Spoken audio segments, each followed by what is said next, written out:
Not gonna drown today. Fixing your credit score can be scary, but with Credit Versio, we take the fear out of it. Okay, you can do this. Be brave. Don't cry again. Hey, this isn't too bad. Credit Versio helps dispute negative marks on your credit using our state-of-the-art technology that guides you every step of the way. It's never been easier to fix your credit and increase your credit score. Seriously, you can do this. Visit creditversio.com right now to get started.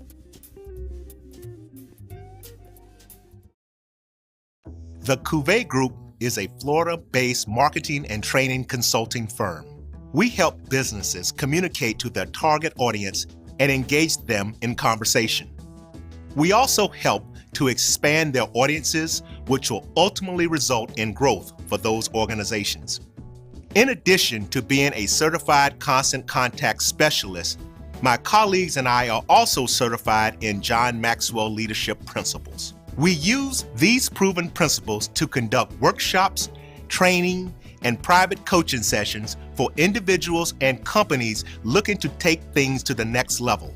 Contact us to schedule a free consultation. Issues today, don't delay, call Cuvée. Since 2002, Empowerment Resources, Inc., a nonprofit organization, has empowered more than 1,500 youth and adults in Duval and surrounding counties through its programs Journey into Womanhood, Girls Mentoring, Life Skills for Teens, and parenting education coaching. To get involved with programs, volunteer, or donate, visit www.empowermentresourcesinc.org. Follow us on social media, facebook.com/empowerment.resources and instagram.com/empowermentjax. Supermarket sushi, really? No. Wait, Troy, you work here? I'm never not working. Like Head & Shoulders Scalp Shield technology, up to 100% dandruff protection, even between washes. Never not working, huh? Oh, Troy, you're such a good teacher. Yeah, I know. Never not working. Never not working. Never ever not working. Are you serious? Never not working. Dandruff protection that's never not working. Head & Shoulders Scalp Shield technology.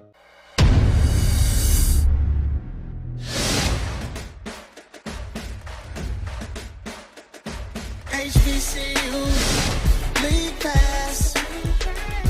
Watch your favorite black colleges. Some of the best players in the land. HBCU, League Pass. It's game time, I'm proud and I love my HBCU. HBCU, League Pass. Watch your favorite black colleges. Some of the best players in the land. HBCU.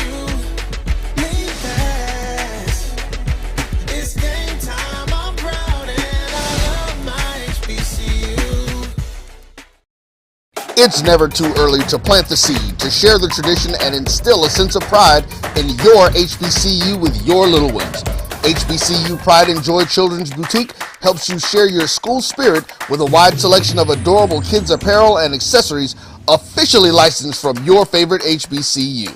Visit hbcupridejoy.com and follow us on all social media at HBCU Pride Joy on Facebook and Twitter. If you think all pads are exactly the same, think again.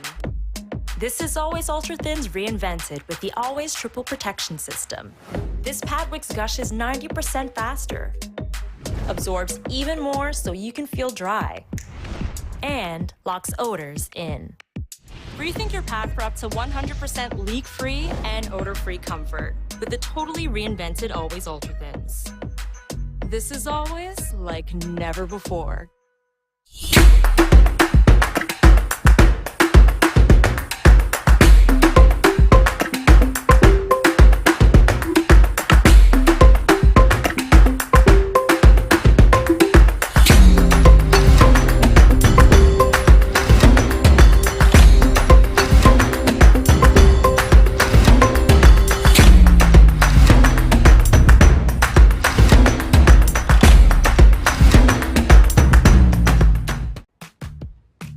Nope.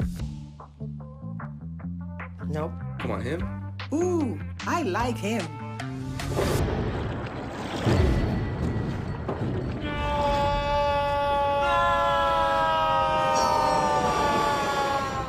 the quicker picker-upper.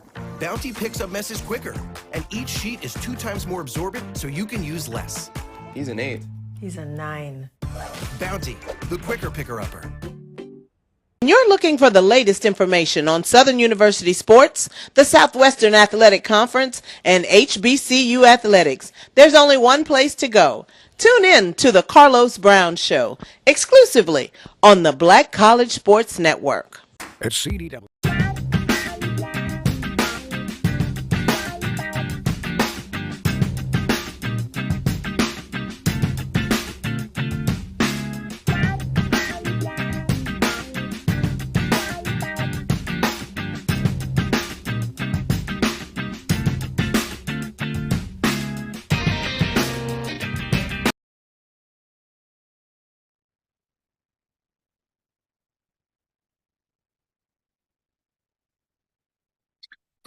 Fam, what it do? Today is the 7th of December. And it's almost 2023, y'all. What y'all been doing this whole year? Welcome to Random Thoughts with DVP. It's me, your host, DVP. And I'm here to cause just a little bit of trouble. Hopefully my guest's gonna show up. If not, I'm gonna have to pull Roy in because I know he always got something to say. You know, he trying to chill and chillax, and that just ain't the way we do this. So as I said, it's the 7th of December, and unless you've been in a box or on a mission somewhere in the Amazon rainforest, you know what's been going on with the election, because we couldn't wait to get it over so we can stop getting these robocalls and text messages and all these flyers. Man, I wonder how much money they spend on all that. That money could probably be spent somewhere else. Wonder how many people actually read them flyers or it has an influence on them. All these text messages, all the money they spend doing that. I would really like to know the answer to that question. But let's go on and start off and get this out of the way since it's over. The election in Georgia, where at face value, they pitted 2 black men against each other. So for the conspiracy theorists, don't that sound like some of the good old days when they put 2 black men against each other, let them beat each other, and the white folk enjoyed that? I noticed nobody made that analogy, but I thought it was kind of cute. But for the people who want to argue Democrats and Republicans, and it's a cute argument under normal circumstances, there is no way in the history of histories that anybody could have thought Herschel Walker was a good candidate. Herschel Walker had to be one of the worst candidates in the history of voting that we have ever seen. And for those who try to make it a Democrat versus Republican, had Herschel been a Democrat, I don't think he would have won. The fact that he got so many votes as a Republican to me is startling. We've had black people run for stuff before who weren't qualified, but nobody was as unqualified as Herschel Walker was. He had to be one of the worst examples of a minstrel show that I have ever seen. And for people to try to make it about anything else, or as we talk about later in the show, as people try to make it, they don't care about us, no way, they ain't gonna do nothing for us, yada, yada, yada. If that's your belief, if that's your philosophy, then why do you care? Why do you even feel the need to address it? See, I look on Facebook a lot of times and I see people talking about stuff that I don't care about, that I think to me is just a waste of time. And guess what I do? I just keep on scrolling. Why would I try to engage in an intelligent, or in my case, sometimes even a petty debate about something I don't care about? See, when people talk about the cost of red bottom shoes, I don't go in there and tell them what they could be spending their money on, because it's their money. And if you want to buy a pair of red bottom shoes, then if you work for a living, you can afford it. Or if you don't work for a living, but you can afford it, or if that's what you need to make you happy, do what you got to do. Now, if you ask, should I buy these red bottoms or pay rent? I may have a little something to say. But if you say I'm buying some red bottom shoes, I'm not going to just come on there and tell you, oh, you supporting it. Nobody cares. So I'm amazed at all the people who have something to say about something that means so little to them. I'm even more amazed at the people who try to tell me or you or anybody else how they should think, what they should feel, or what they should vote for. It's funny to me. And I just, as much as I want to, I don't get it. I don't get it. You hate Democrats, you hate Republicans. You think all white people are this way. You think black people ain't shit. And I'm gonna say the same thing to you that I said to the white people who didn't want to be here with Obama, with the black people who didn't want to be here with 45. What's keeping you here? You could go to a place and enjoy life somewhere else. Why would you stay somewhere that you're miserable and you think nobody cares about you? I called the airport. I called a couple of bus stations. They got buses and planes leaving on a daily basis. I called some of my friends who I know doing some shaky shit. And guess what? Ain't none of them got no hostages. So what's keeping you here? What's keeping you here? Is it that you just want to be here so you can fuss about something, so you can complain and gripe and try to keep people down who have hope, who, like a lot of us who are informed, we don't vote for politicians necessarily to make our life better. That's our job. If you're waiting for your politician or elected official to be your messiah, then yeah, you're going to be forever sad. You will forever be sad. I work here at my JBN, and Roy's my super producer. And I like Roy, and I like the job he does. But there are going to be times when Roy's going to make decisions that are for my JBN that may not be in DVP's best interest. Roy has to do what he has to do for the business. What am I supposed to say? Roy is consistent. I would say Roy is loyal. But I would also say Roy would be slightly retarded if Roy got an offer for the Wednesday slot from 6 to 8 and they were willing to pay $2,000 for it. Why would he say, and I would appreciate him saying, oh, no, my boy DVP been with me for forever and ever. $2,000 of money is $2,000 of money. Sometimes you have to make business decisions. And I can't be mad at that unless I'm willing to pay something comparable. That's business.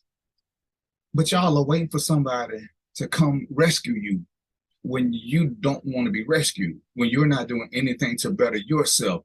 You think that because you cast a vote for somebody that they owe you a personal favor.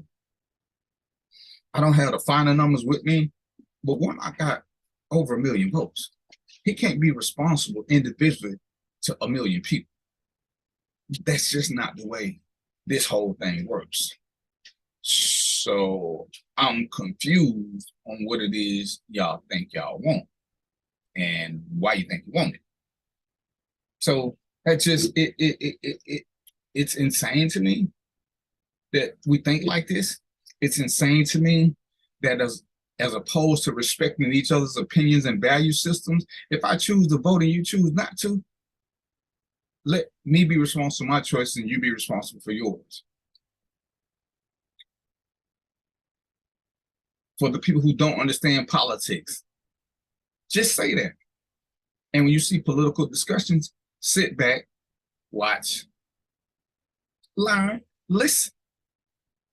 You don't have to comment. Just watch what other people talk about.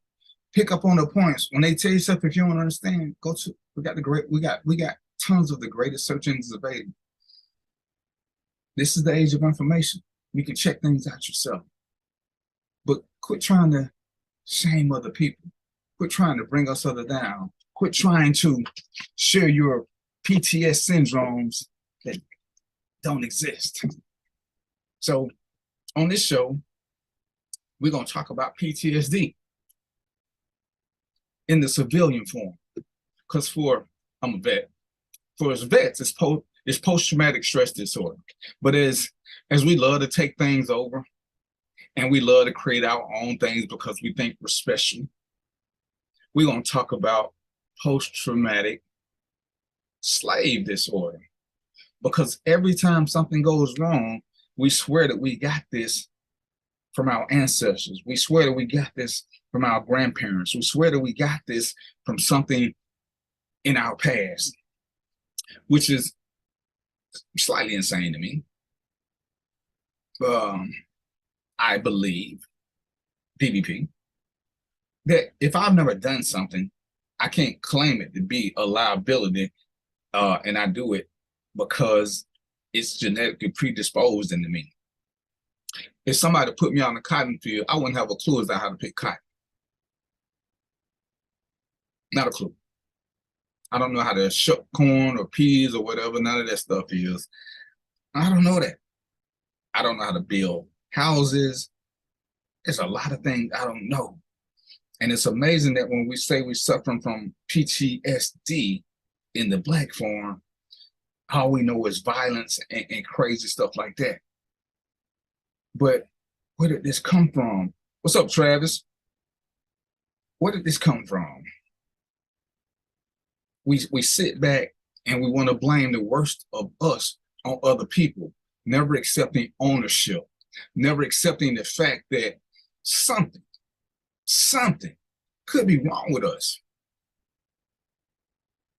because we don't want that uncomfortable truth. As we talk about on this show, we don't want to have that uncomfortable conversation, because it means looking in the mirror and pointing at the person who needs to be accountable and responsible. So when we say this and, oh man, this been inbred at us, we've been like this for years. Well, again, according to the slave records and most of the shows that we see, because none of us have ever lived through slavery, there's a lot of cotton picking. How many of y'all know how to pick cotton? If it's in you. As they say, like the with whales and some of the big cats, some things that are inherent to their nature. Roots gave a lot of us PTSD. Roots gave a lot of us false memories. Because all of a sudden, we believe this. We believe that. We like putting ourselves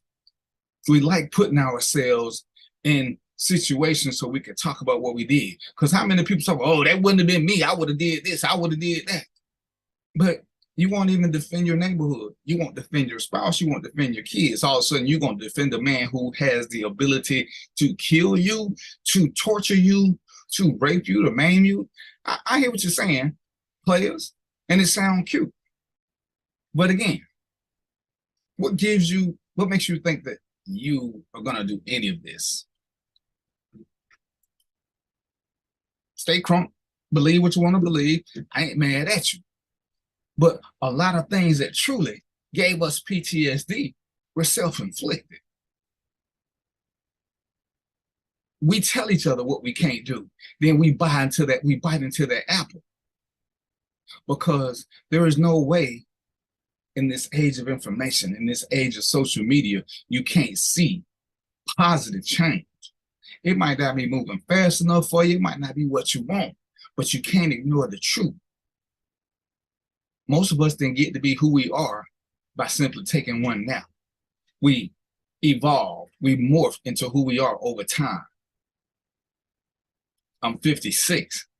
No, you're not. I'm 57. I got a check from my other producer. I didn't wake up and be 57. When I was 28, I didn't have none of the thoughts that I have now. So to think that all of a sudden I became this person overnight, that's BS. But everything we like to do, oh, it's somebody else's fault. You don't have no input on your own, the destruction of your own self through your own negative reinforced thoughts, or the company that you kept that kept you negatively reinforced. I was in a meeting today and something came up that was crucial. And it revolved around stress, and it revolved around needing help. And the question is, when something goes wrong, who do you talk to? And a lot of people say, well, I don't have nobody to go to. And the most important question that I've been asked in a long time was asked, and nobody had an answer. Why don't you have anybody to talk to? You got friends, you got family, you know that you don't have anybody to talk to. So what's the purpose of having your friends and family if they're not there for when you need them? Why are people so proud to admit they're a team of one, which means you are an isolated person? There's nothing that we can do in totality by ourselves. There is nothing. But we proudly, we proudly say, I'm a team of one. I don't need nobody. I can do all this. But you can't. But you can't. But we suffer from PTSD. But where'd this come from? Travis said it came from Roots. When Roots came out, I want to say I was in elementary school. When did Roots come out? Let me do a quick research. You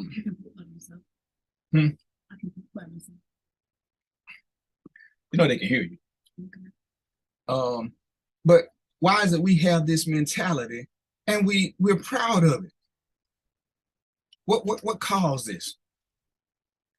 But this is who we want to be, and we think it's something cute. It's something 1977. Good Lord, Travis, in 1977, I'm older than you. In 1977, I was in the 7th grade.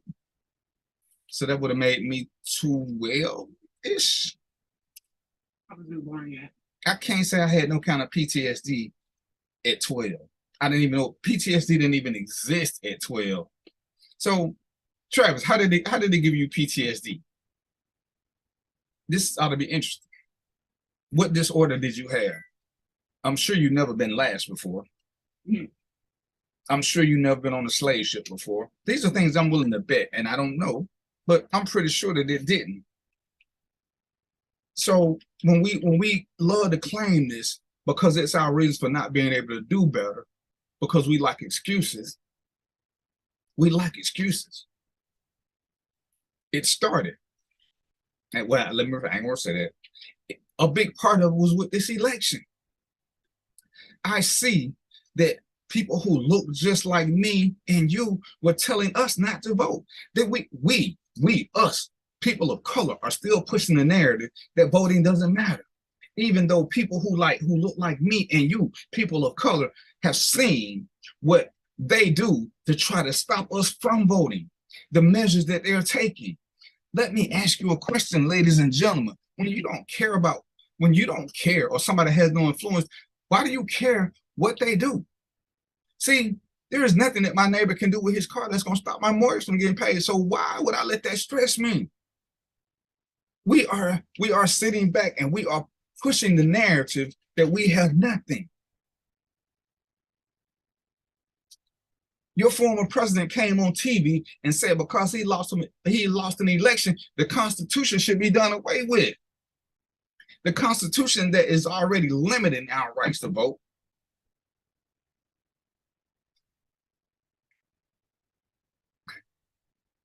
The government system that most of us live in is redistricting and rezoning so that Black people don't have such an influential vote, but our vote really counts. But the only people I have heard saying, and I've been around tons of white people, are people who look like you and me. Some guy on my page telling me what Malcolm X meant. Malcolm X said, don't vote for Democrats. And he did say it, but that was in the what, 70s? This ain't Malcolm X America. You think that Malcolm X would sit there and tell you to vote Republican, even though they have said that they don't want your vote to count, even though they have said you shouldn't vote because we don't know better? You think this is what, because Malcolm wouldn't be happy with y'all. Well, guess what? Stop the madness. I put you woke, you overstanding people in the same context as white Christian nationalists. You want to tell me something based on what you believe. You want me to believe that you got a direct link to people who still don't know this future. You can live in the past and we can talk about what happened in the 60s and the 50s and the 40s. But most of y'all ain't never lived it.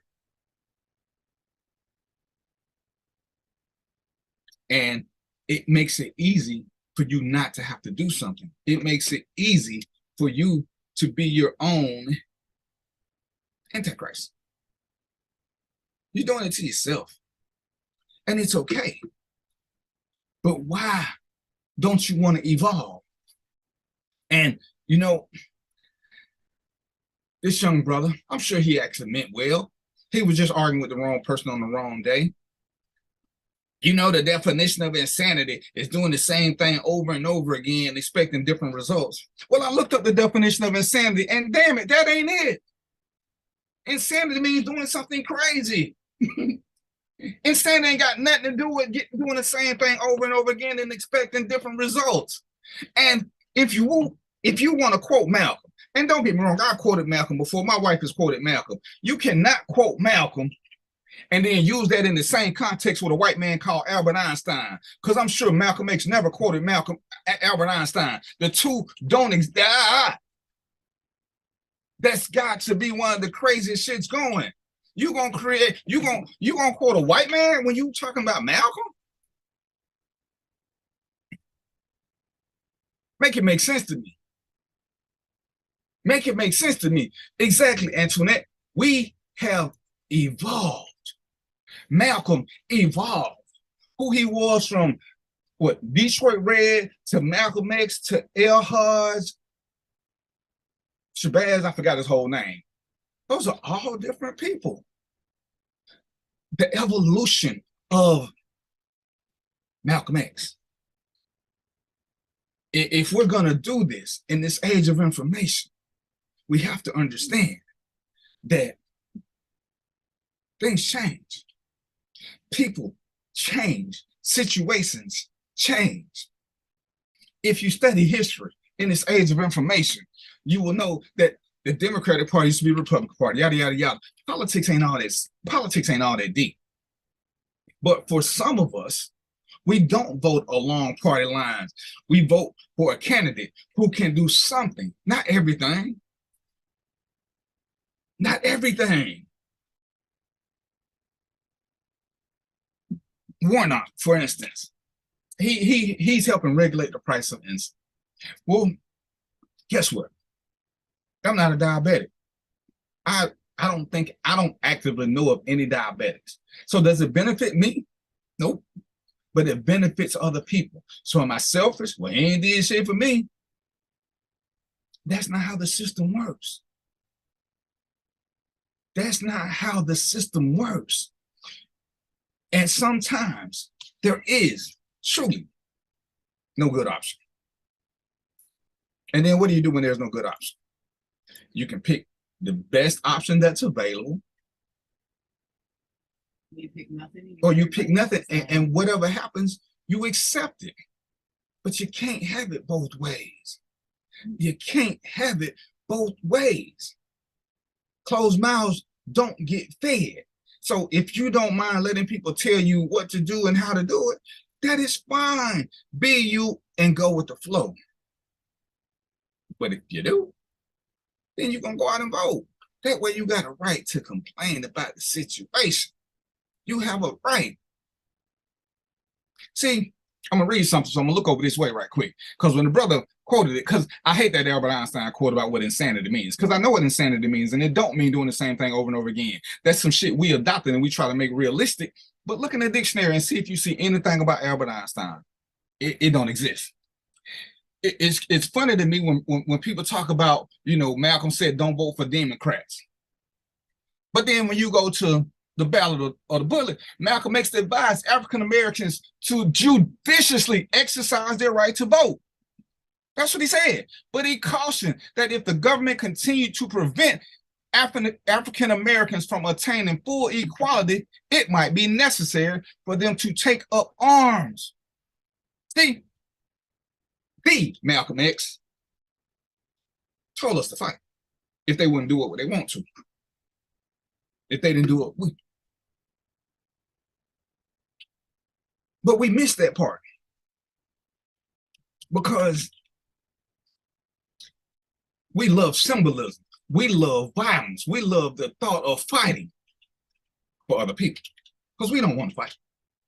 We say we will, but statistics show, the news shows, the only people that we're going to fight and kill is each other. So when we got this PTSD, post-traumatic slave disorder, where's all this coming from? Where's all this coming from? Antoinette, I ain't got no beef with Albert Einstein, but you can't quote Albert Einstein while you're trying to quote Malcolm X. And it's kind of like putting chocolate chip. I can't even say that because some of y'all goofy. That's kind of like putting Oreos on peanut butter sandwiches. Some shit just don't mix. Or having your wife in the same room with you when you're doing your show. Because then people understand why you're special. Wait. What's up, Jess? But Antoinette, when we talk about systemic racism or even systematic racism, how much of it is perpetuated by us? Who is telling us that we can't vote? Who is telling us that our vote don't count? Who is telling us that white men still don't care about us? Who is still telling us that we ain't shit? Who's saying that to us? Realistically, who's saying that to us? Don't get it twisted now. I know there are white people who love to say shit on Facebook because everybody can sit behind a keyboard and be a thug. But look at how many black people are telling us this. Look at how many black men are not protecting black women who are, what the guy say? I had a social media friend who claimed to be a black activist who said, ladies, it is better to stay with a man who beats you than to try to be out there on the streets by yourself and get beat by a total stranger. This guy calls himself an activist. He is sitting there telling women to stay, let the man that you know who let you stay with him, let him beat your ass. Don't go to a stranger and do it. Stay at his house and let him beat your ass. What kind of foolishness and fuckery is that? This comes from our own people. This comes from our own people. So when we keep hollering systematic or systemic racism, and don't get it twisted, I know that it exists. I know that it exists. But when I ask for people for real world examples, you know what I get? I'm getting crickets. Who stopped you from doing this? Who stopped you from doing that? Again, Antoinette, I ain't denying history. Again, who stopped you? The world ain't the world does not care about us peons.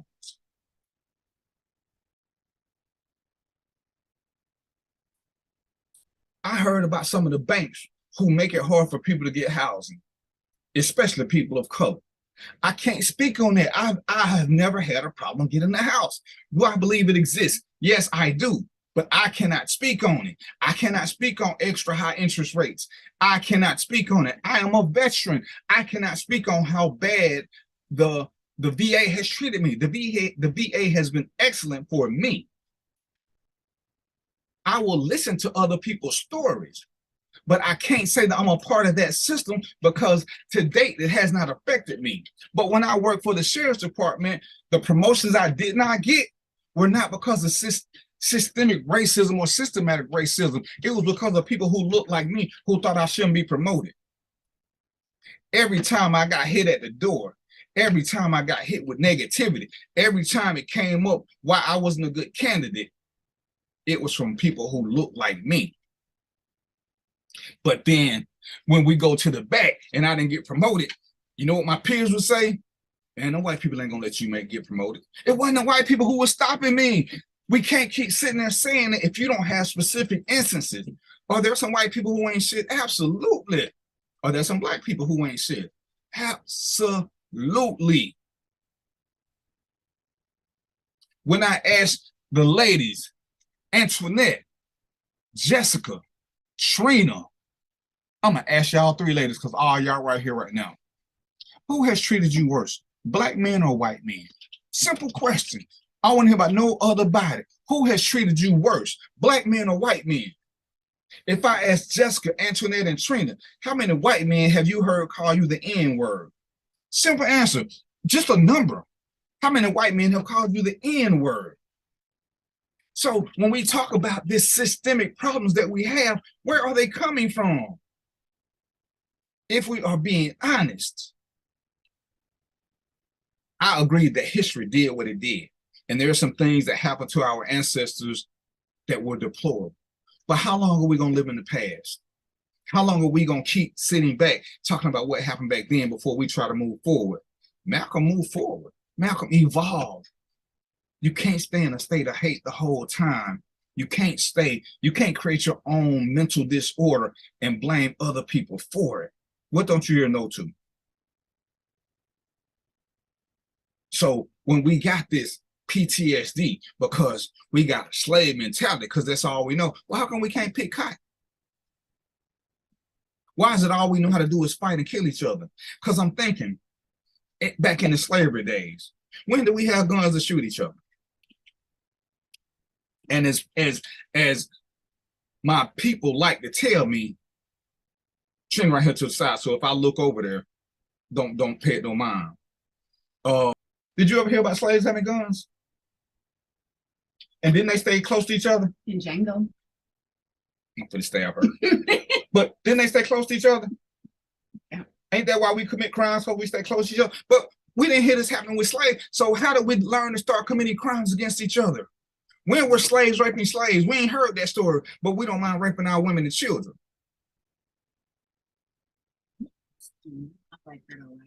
Black men abuse me. White men make the mistake of getting in my way after the black man made me mad. But see, Antoinette, what does that mean? But you ain't answered now one of my questions. And my questions were specific. Which white man called you the N-word? Which white man called you the N-word? Because all you did was you just co-signed what I said. It's black men who are doing the damage, but we will sit back and keep blaming things on history, systemic or systematic, when they had nothing to do with it. How many white men have called you the N-word? What was the first question? I forgot the first question. Just where you at? But this is where we are.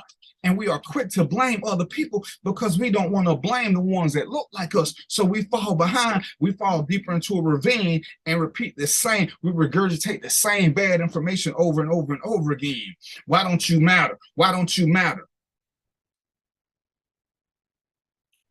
Black men are more likely to tell you ain't shit and you ain't worth shit than a white man. Mm-hmm. Okay, so you had 40 your face. All right, that's the team. So, but Trina say none. Just ain't answered. And we can't keep blaming. So it's okay for a black man to call Trina the N-word because he's earned the right, of course. I can slap Trina because I've earned the right. But if a white man do it, then it's systematic racism. Is it racism? Or is it something that Trina put out that she don't mind being hit, slapped, or called names? And that's what we don't want to differentiate. And we blame everything on the history that we really don't know nothing about. Not because they kept it from us, because them same books that we finding now, most of them books were what do books get done? Not produced. Most of the books were made, published in the 80s, 90s, early 2000s even. Most of these books ain't been made in 2021 or 2022. These books have been there. We just didn't know the questions to ask or what to read.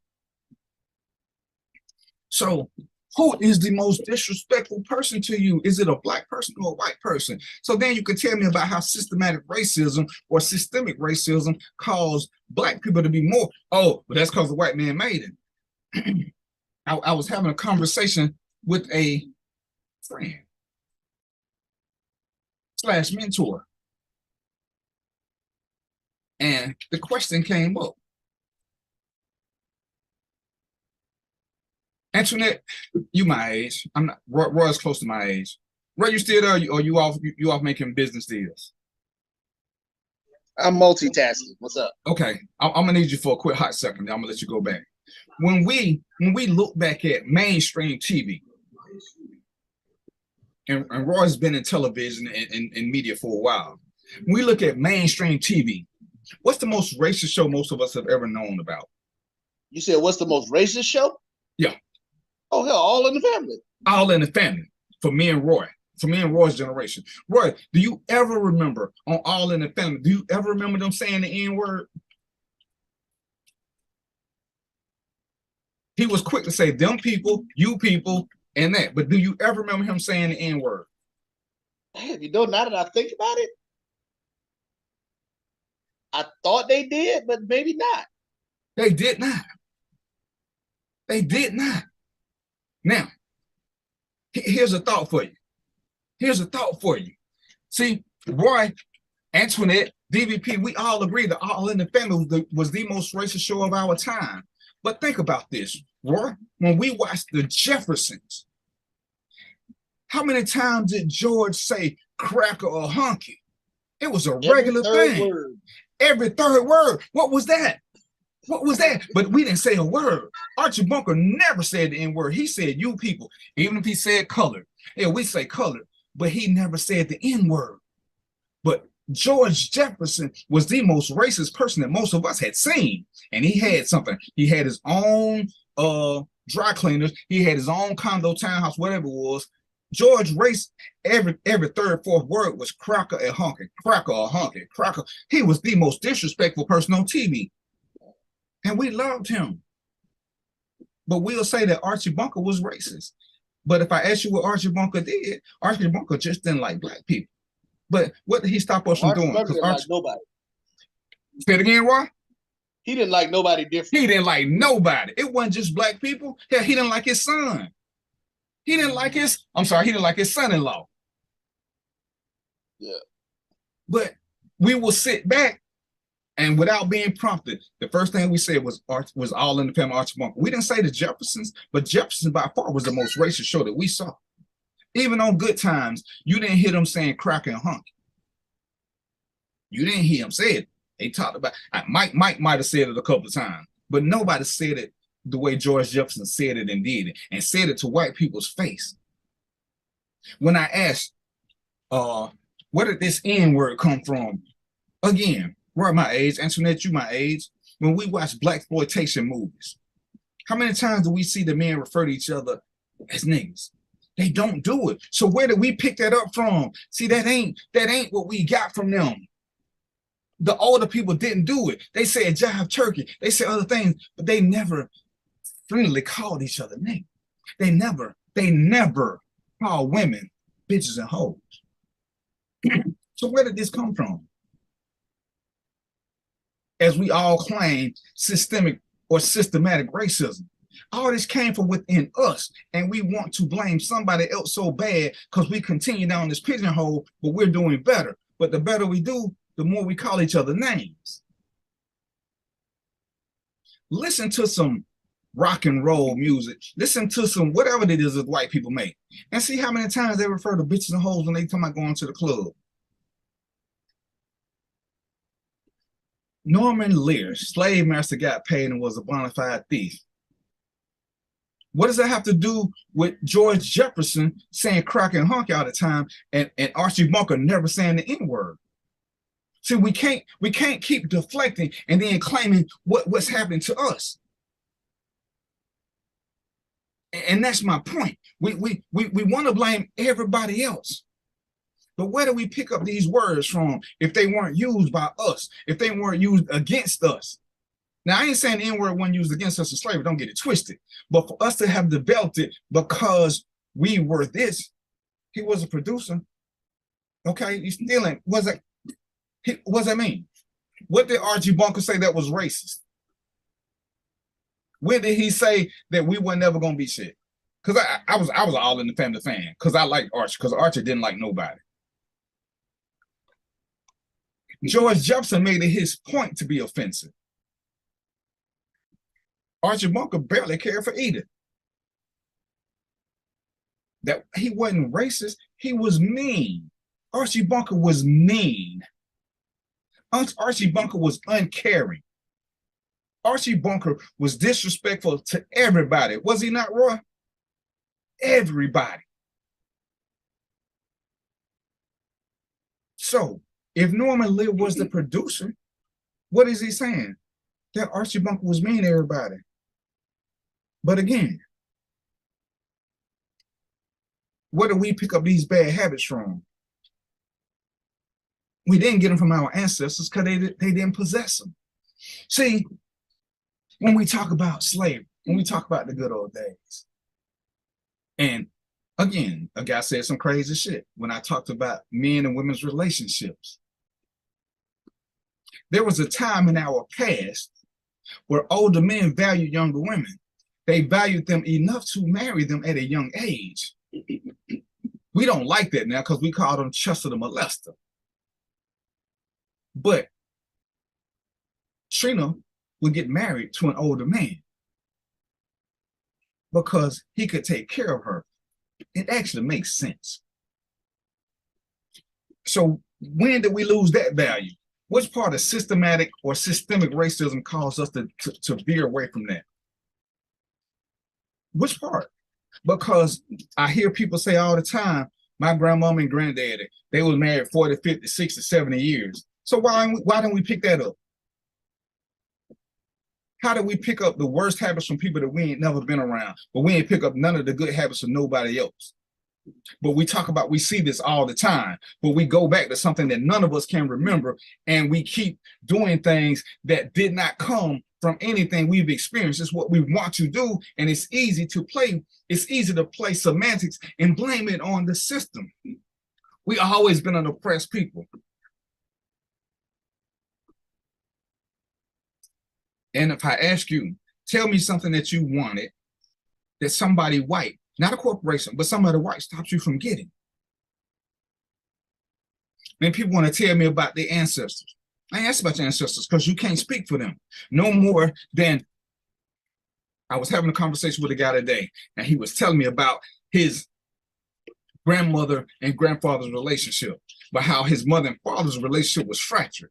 So his mother and father, one of them came from this grandma and grandpa, married 40, 50 years. Mom and dad, they married 5 years. So they saw a good relationship, but they didn't get it. They didn't do it. Why not? Direct descendants of a good relationship didn't get it. Granddaddy died. And y'all know I tell these stories all the time. Granddaddy died, and at the funeral, here come these other children. Grandmama knew about these kids. Why didn't she get a divorce? Because granddaddy took care of home. Side piece knew her place. He could afford to take care of 2 households. Nobody had an issue. So I ain't mad about it. Some people gonna hate it, some people ain't. It's not my issue. They weren't as publicly with the foolishness and fuckery as we are.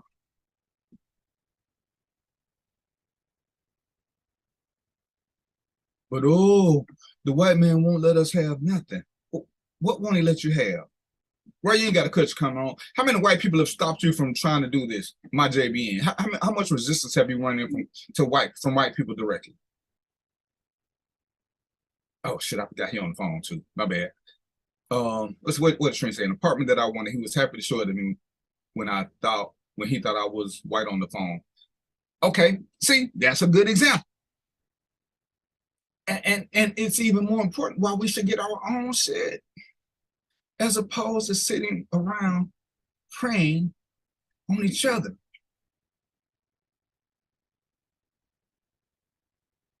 You need to let me call in. I ain't got to call in this thing. And we can do a show on systemic issues, but that ain't gonna skip this point. We are our own worst enemies continuously, habitually, religiously, annually, daily. Tell me what the white people had to do with the girl that got killed in Mexico. Because see, our ancestors, the slaves, they couldn't have took a trip to Mexico. What did the white people have to do with that? That's not systemic or systematic, but it's an easy excuse to blame them for everything we do. At some point, part of being grown means accepting responsibility and accountability for your own actions. Sometimes, believe it or not, you didn't get that job because you weren't qualified. Sometimes you didn't get that job because of your mouth. You just happen to be black. Oh, he ain't like me because I was this. He ain't like me because I was that. Now, ain't that the same thing y'all say about black men? They don't like you because you're too strong. They don't like you because you're too independent. And a great point was made, and I'm going to ask Trina and Antoinette because both of y'all here. Have y'all ever heard the term strong, independent white woman? Have you ever heard the term strong, independent Hispanic woman? Have you ever heard the strong, independent woman used with any other race than black people? I'm sorry, than with black women. Ever. And who is the quickest one to denounce these strong, independent black women? Who is it that who is it that puts an asterisk by their name and act like it's a bad thing? This is where our PTSD kicks in, because we create these problems and then we blame society for them. But at some point, the mirror does what mirrors do. Huh? What part of that is PTSD? Right. What part of that is PTSD? No, I'm asking you, because you said that's when our PTSD kicks in. What part of that? What part of that blaming white man is PTSD? Well, because that's a slave disorder. We blame everything on them when it ain't their fault. Some of this is ours. The PTSD don't exist. We just use it as an excuse. Because it's not happening. Again, I ain't denying history. I ain't denying what happened years and years ago. But as we sit here and exist in 2022, where we've had a black president, a black female vice president, we've got a black man on Supreme Court, we got a black woman on Supreme Court. Our options are pretty much unlimited.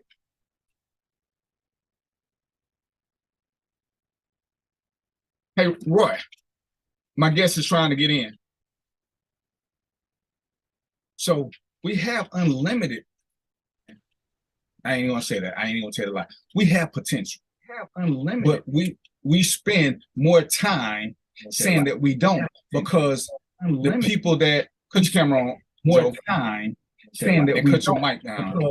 The people that put your camera on more time saying that we cut your mic down. The people that put your camera on more time saying that we cut your mic down. All right. So what am I wrong about, Antoinette?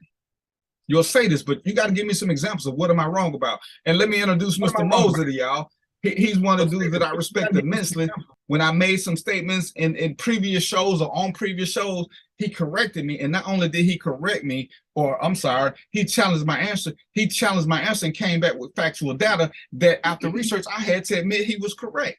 He didn't just say, you're wrong. Give me something. Give me something to tell me where it is that we are wrong. Joe, say hey to the folks. Joe, say hey to the folks.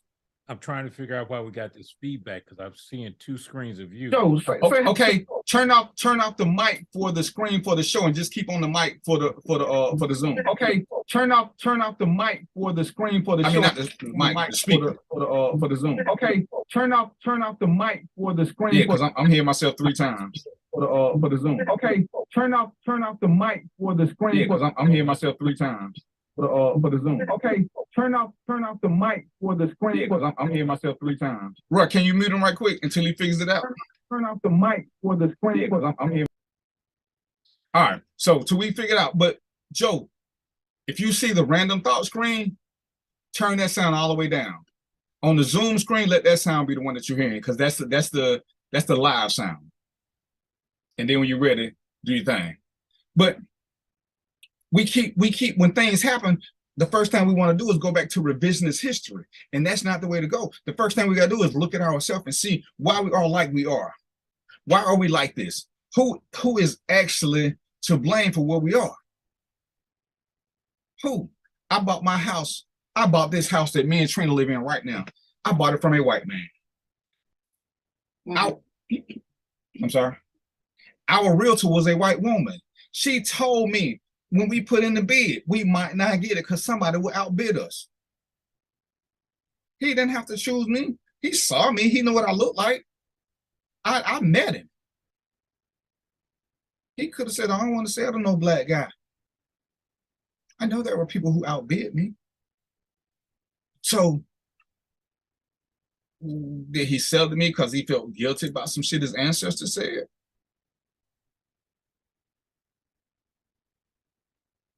What? He left a TV. He left some stuff that was in good shape. Left paint. He didn't just strip the place bare. So should I be mad?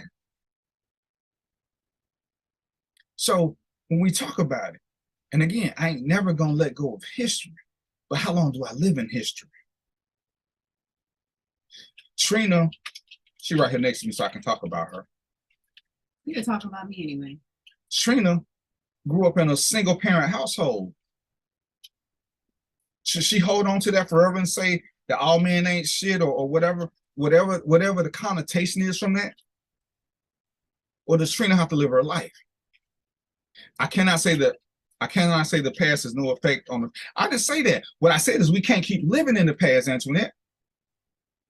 I can say that because I can stand behind when you have a car wreck, and I've had a car wreck. Am I gonna let a car wreck mean I ain't gonna never drive no more because that past has affected me? Then that's on me. I can move past a car wreck, or I can live in that past. We have all been traumatized at some point by something. Do we choose to stay in that shell of traumatization, or do we choose to move forward? Do we choose to stay traumatized? See, that's a choice. That is a choice. We have all lost somebody important to us. We can stay in that state of depression forever and ever and ever and blame it on that one event, or we can move forward.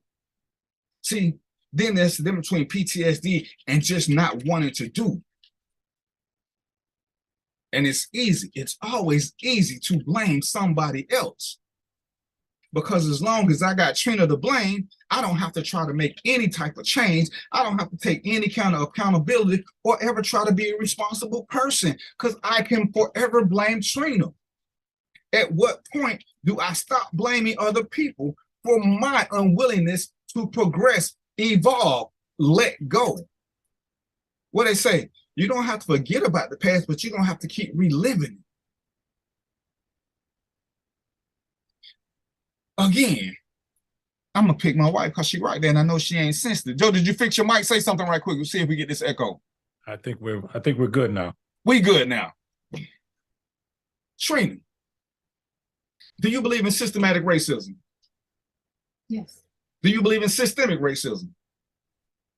Ain't the same shit. They're a little bit different, but I ain't finna go into those. So when you see a white man on the street, do you just bend over and let him do whatever he wants to you? Of course not. Why not? Because they run everything. And that's what we keep going. We keep wanting to let them be responsible for everything we do, like we don't have a choice in the world. So when Mr. Mosley here is my guy. When I got questions about stuff, because he's a little bit older than me and a hell of a lot wiser than me. And sometimes when I'm wrong and Joe thinks I'm on the right path, Joe will give me a little nudge. We're going to call it a kick in the ankle because I got bruises. But he can show me where I'm close, but I'm missing something. So Joe, right now we talking about, you know, we already had a conversation. We talking about this post-traumatic slave disorder that we swear we got from experiences that we never had. Antoinette was talking about systemic racism and systematic racism.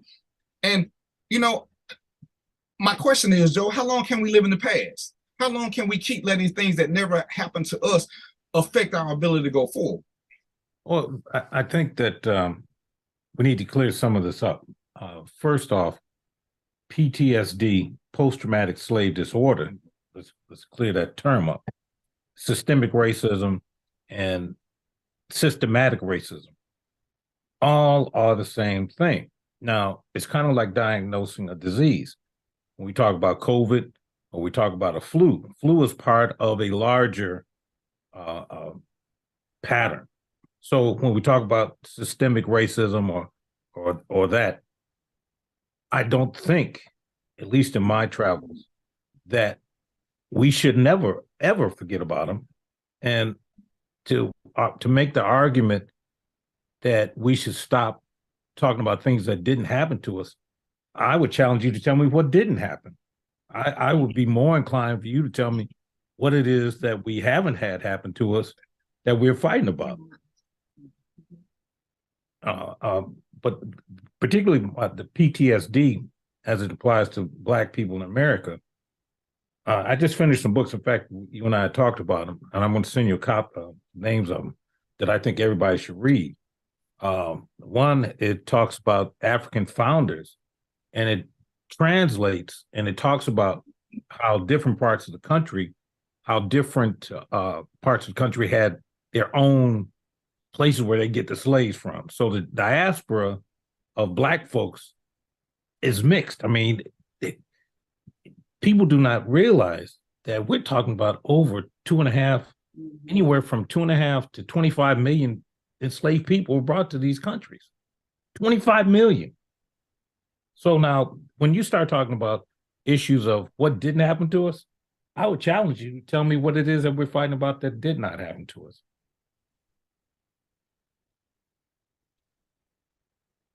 Is that for me or is it in general? Well, I'll start with you. Well, and because you've been, and my thing is, I don't think we should ever forget. I just don't think we can keep living in the past and using it as an excuse to try to keep each other down, because I see too much of us trying to hold each other back. But I think the discussions are twofold. I don't disagree with some of what you said. I do not disagree that we can blame everything on them. However, a majority of it is related to what did happen to us. The question becomes, how do we move forward? Can we ever move past it? I in my lifetime, I will say this to you. In my lifetime, I have seen a president assassinated. I have seen Black leaders assassinated.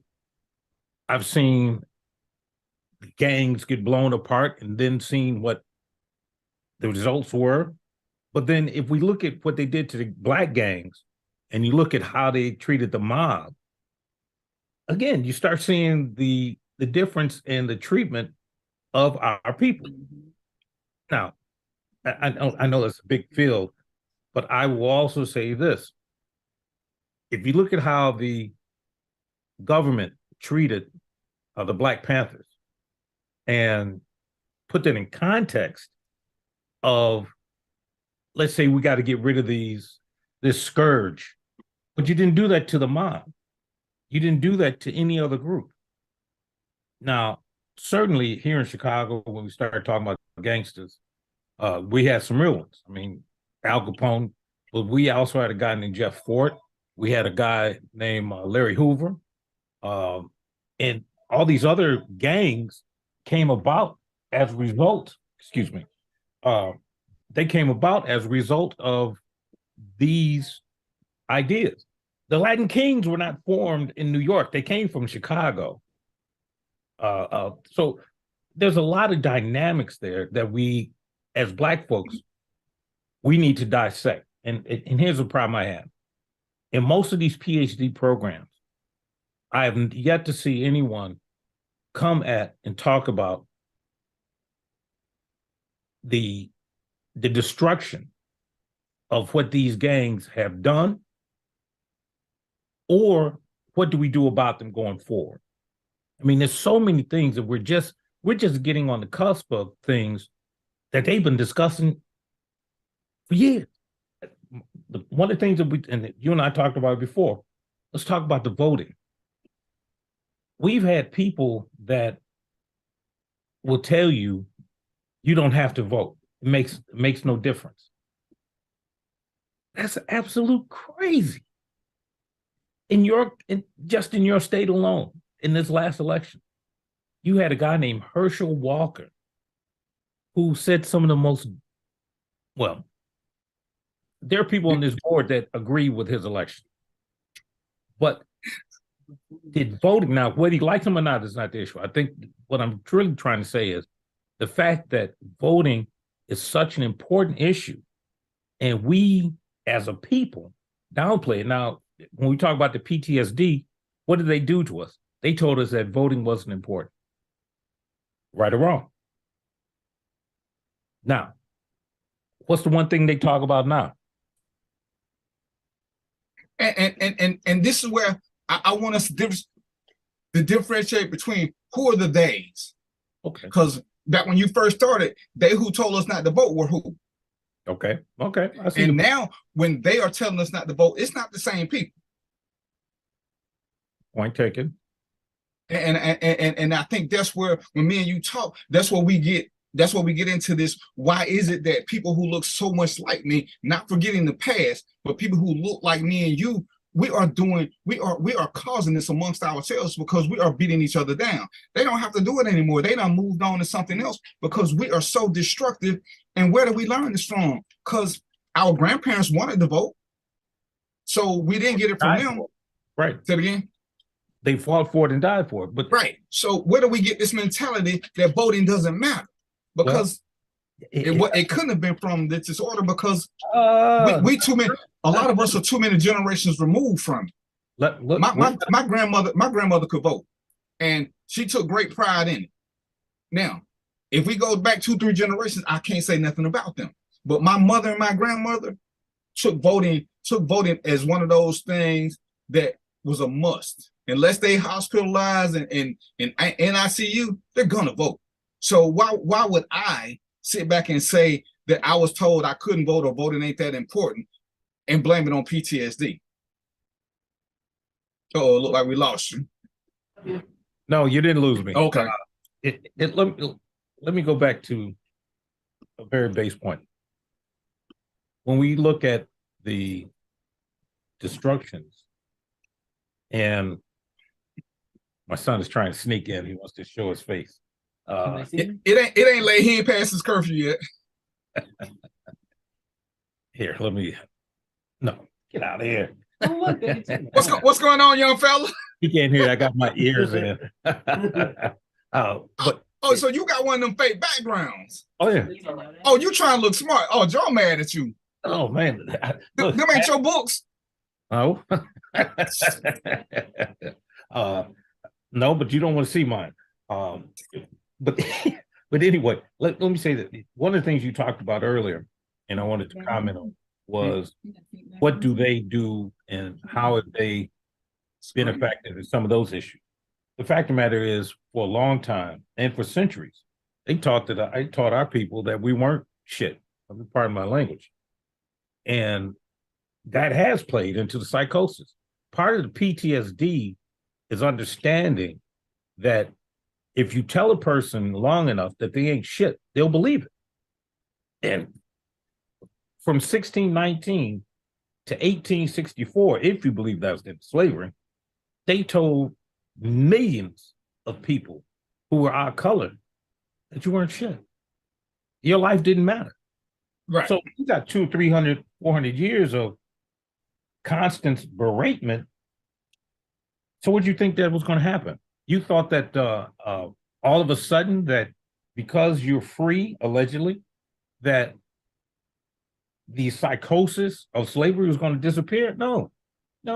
There is no other group in this country on the face of this earth that's had to deal with the same type of psychosis or mental battering, mental abuse, physical abuse that African Americans have had to deal with. There's no other group, and they have not studied it. So therefore, for them to make, or for them, let's just say the larger academic community, not to understand or discuss it, or even put it into a field of study, it's nonplus. Because you can't study something that you don't even want to recognize. The first recovery in any recovery program, and you know this to be a fact, in any recovery program, the first step is to recognize that there's a problem. Is that a true statement or not? Acceptance. If you want to call it acceptance, I'll go with that. Yeah, I think that's a technical term. You got to accept it first before you can own it. Well, even at that. So if that is true, tell me where in the history of these United States that this country has accepted what it did to African Americans. So if you can't get to the first step, how are you going to get to the second step? And I know it's crazy.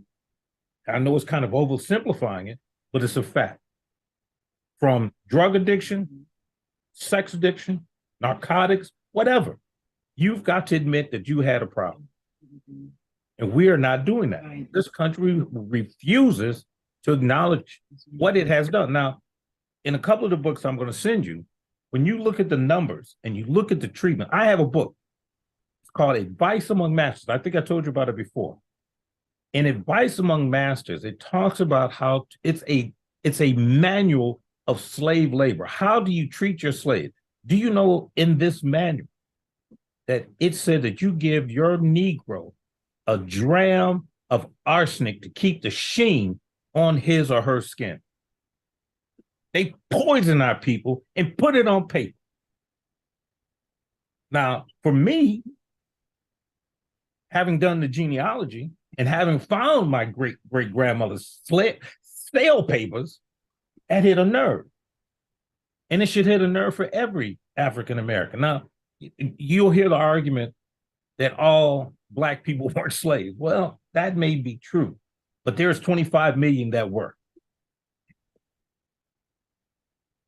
So, quick question, because you touched on something that for the people who want to, for the people who want to stay stuck in this place and claim this, if you don't do your genealogy, how do you know who you are, what you came from? You know, I see people, and I don't know because I don't follow the whole thing. They want to be African, they want to be Hebrews, they want to be Jewish. They don't have a clue as to what they want to be, but they won't truly search into where their background is. So how do they even make the claim without doing the genealogy?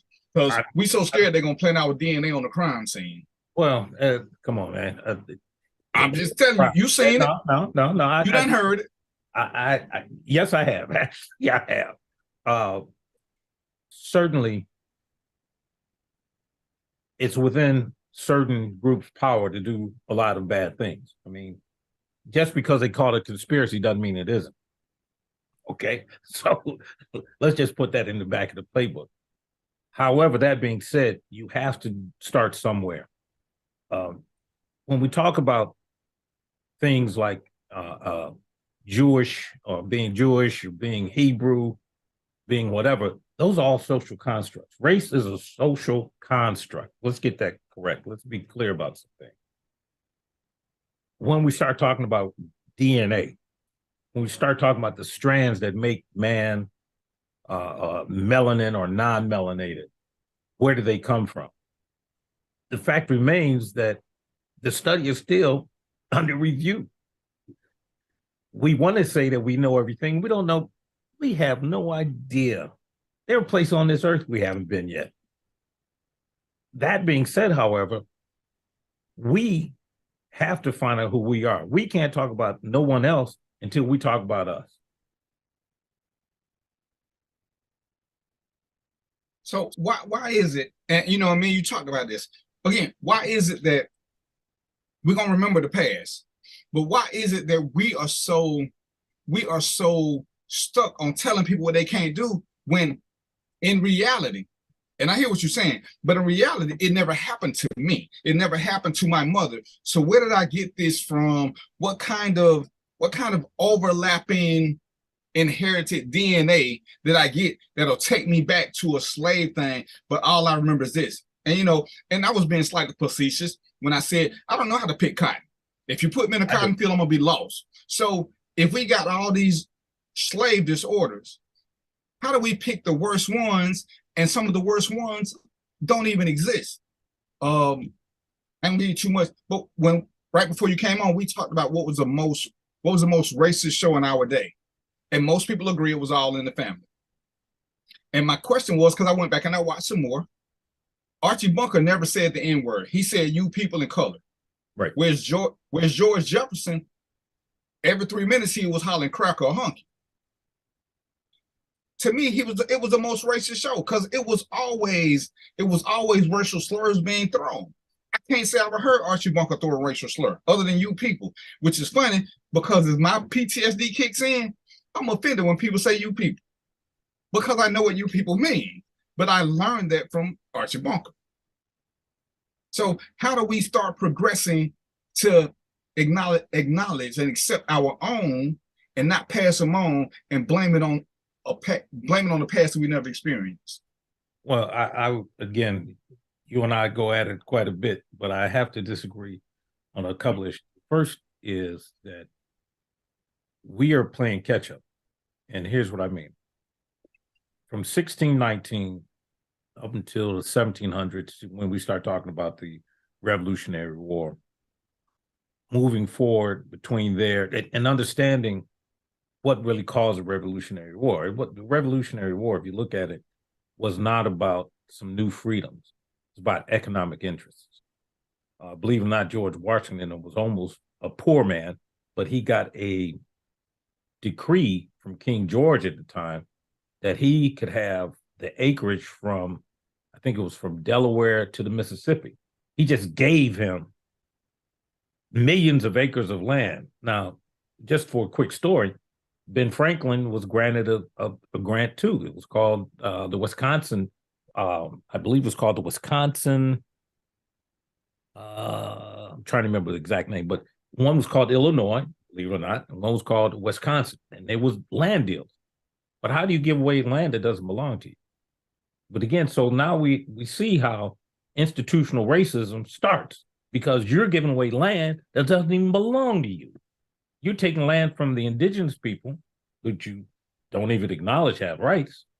And you said, because I am of European descent, I can now dictate what I want to take from this land. Now, understand that King George was then killed during the Revolutionary War by Robespierre in the Age of Enlightenment and moving forward. Again, you're still enslaved. There's still a group of people who, one group is talking about freedoms, but yet still enslave another.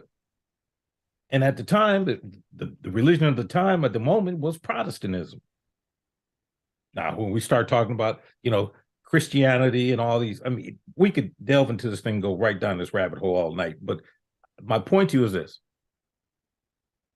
Up until 1864, we were still considered chattel property. Even though the 13th, 14th, 15th Amendment had been added, they still didn't put any weight behind it. So you could vote, allegedly. You were free, allegedly. And you could own land. I understand that Washington's group said that in order to vote, you had to be a white male and you had to own more than 25 acres. So anybody that had less than that couldn't even vote. Now, we ain't talking about women or whatever else. There were blacks that fought in the American Revolution, documented. There were blacks that fought in the Civil War. There were blacks that fought on the side of the French during the Revolutionary War also, because they didn't see that they were going to get their freedoms from the Americans. So up until 1864 to 1965, you're still talking about a group of people who are still marginalized. So now if we take 1964, 65 with the Civil Rights Act, so now you're saying, all right, so from 64 till 2022, you people should not have any psychosis, even though we've done this to you over 300 years. How does that happen? You haven't asked any other group to forget a damn thing. In fact, you've marginalized women. You've given reparations to every other group except for those who made this country. Name me another group that have economically developed this country as we have. And the problem is there's a lot of frustration because in any economic setting, you want to be paid for your work. Is that right or wrong? Absolutely true. So everybody else gets the benefits, but yet you're told while you put all this work in that your work has no value. We will not value your work. We don't even have to understand why you're mad at us. So I think that answers your question. So how do we move forward? When me and you talked a lot about the election as it was ongoing. Right. And I started off the show saying, to me, it almost resembled a slave thing where you pitting two black men against each other, because one was clearly intelligent, and this ain't to take nothing away. And I'm sorry, that's a lie. In my history of politics, Herschel Walker, the candidate, had to be one of these worst candidates in the history of politics. So it wasn't about a black man versus a black man. And the fact that they gave us such garbage because if Herschel Walker had been a Democrat, I think he still would have lost, because Herschel Walker was just a deplorable politician. Yeah, but you got some of us who are pushing, saying that either way we get shit, or what's the vote for, what's the this. And again, as we talked about, that came a lot from us. You know, as we were doing the thing, and I was telling you how the count was going, and you had made a statement about it's the final numbers that matter. And I was like, no, because I'm looking at the shifts as where Herschel was losing points, because the runoff cost him more, because people got to see more about him. If he didn't win it initially, and the first election, he led for, as they say, he led for a good 2-hour stretch. Last night, he never led for more than 6 minutes. And when, you know, me and you going back and forth, I say he's only winning now because they haven't counted the big cities, which are technically black. But even in the all-white counties he won, the predominantly white Republican counties, where he won the first time with 70%, he won this time with 64%. Because he's losing steam. Some of them don't even like him. But you still got us saying it don't matter, don't vote, don't do this.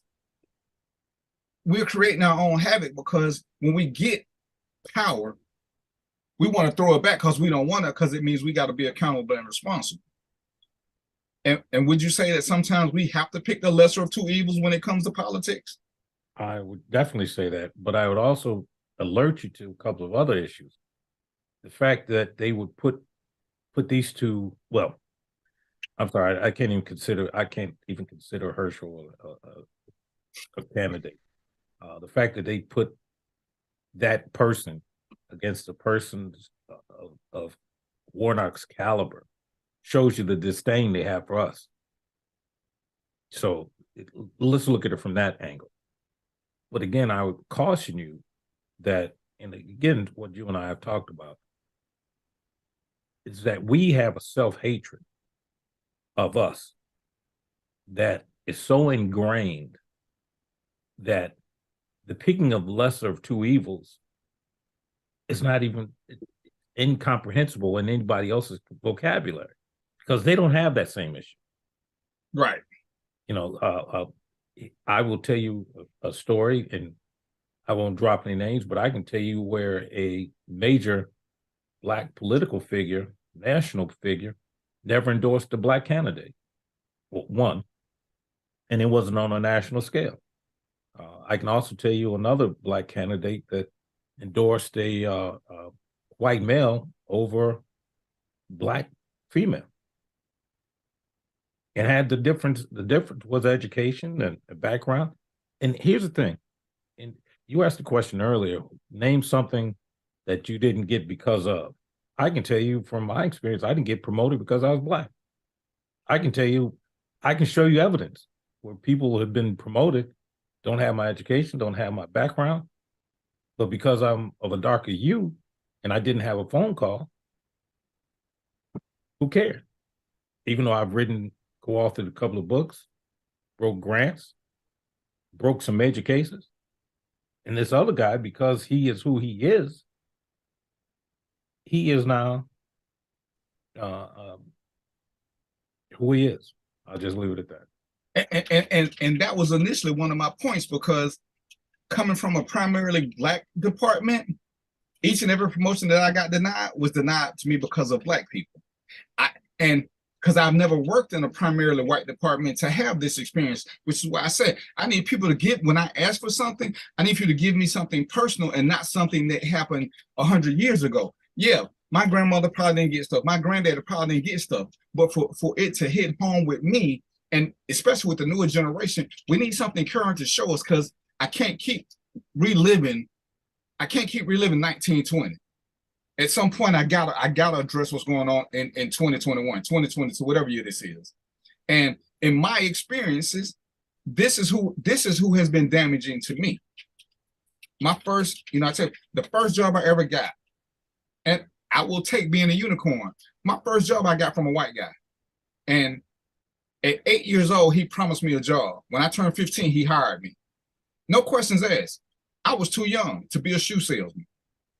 So I can't be mad at all of them. But I want other experiences for people to tell me, why are we holding this? What is it? When I asked the question before you got here, why is it that strong Black independent only comes up with Black women? It comes up with no other race of women. We've never heard of strong independent white woman, strong independent Hispanic, whatever. It's only a negative with our women. Well, why does that happen?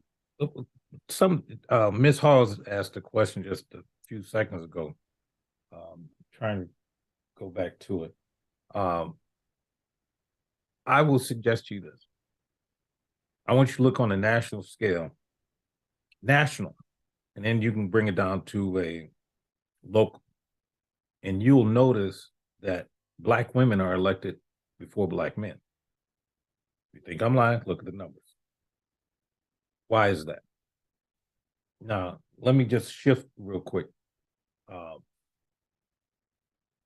Let me shift away just for a second. Ms. Hall said that Blacks don't have the power to promote. That's absolutely a lie. Absolutely a lie. In the city of Chicago, there is a city of Chicago Department of Police got sued in the late 70s, late 80s for promotions. Prentice Marshall was a federal judge, and he stepped in. He made this thing. It was called not just affirmative action, but it was merit promotion. Merit promotion, as I read the paperwork, said that it was to bring Black men on parity with white men. Merit promotion to this day has not brought Black men on parity with white. In fact, we have a new superintendent here who said that he wanted to make sure that 40% of his command staff were Black women. Now listen to what I just said. 40%. Now that doesn't, I'm not trying to demean that Black women can't do the job. But when we look at police departments, particularly in Chicago, who has done the work? Where has it been? And they've used this thing of affirmative action against us. And again, the people that did it, at least in my case, were the Black men. And like I said, this is why I do enjoy talking to you, because you can give me a different perspective. Because even though we've done some of the same things, we've done it from two different spectrums.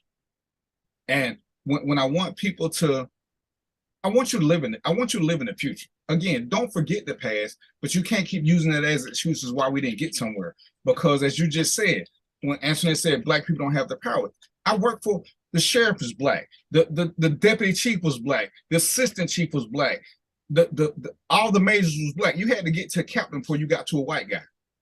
So they had the absolute power. And we use that sometimes against each other. And as I said, when I didn't get my first promotion, when I went back and everybody like, you didn't get promoted, everybody blamed the white guy for me not getting promoted. But it wasn't the white guy. It was 3 Black people. Yeah. Who were adamant about me not being promoted. But we're so quick to blame everything on them. And again, I'm not denying racism, any of that. But that is not always the answer. Sometimes the answer is what's right in front of us. Sometimes the answer is we ain't the most qualified. But because somebody white beat us out and we don't know their skills, as I did one job and one guy asked me, he's like, I don't know how you got this as long as I've been here. Well, if we look at our transcripts, because I actually have yours, you got 200 hours of training. I got 1,200 hours of recognized training.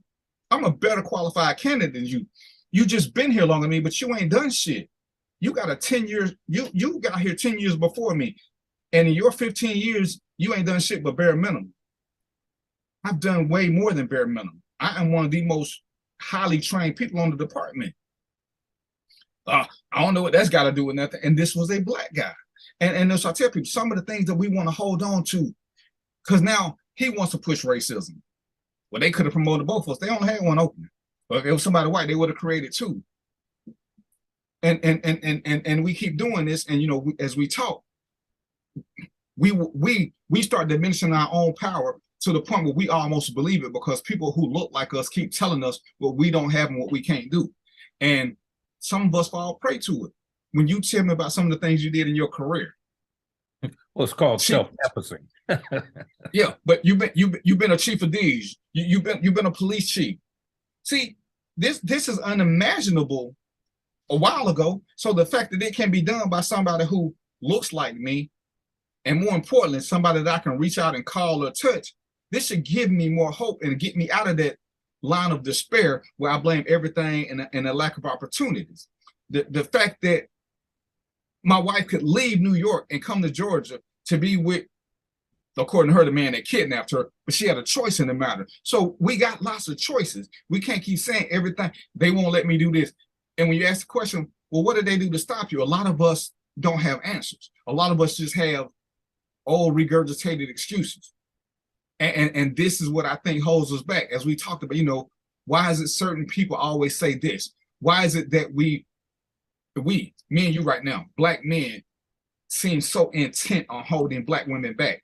When the stats are clear, the most educated, the most powerful person right now is her. While we are running the streets and gangbanging, they're going to school, getting educated, and looking for careers. That doesn't seem to be the way of the new Black male. Well, certainly the homicide statistics will bear that out. I mean, it's called genocide if you look at it from a whole different point. When I said genocide, I got in trouble. Well, but I knew the definition. Well, here's the thing. I mean, again, if we look at per capita, look at our people. I mean, we're allegedly 13, 14% of the population in the United States. But our statistics are all bad. I mean, per capita, we're number one in prison population, number one in viral afflictions. I'll leave it at that.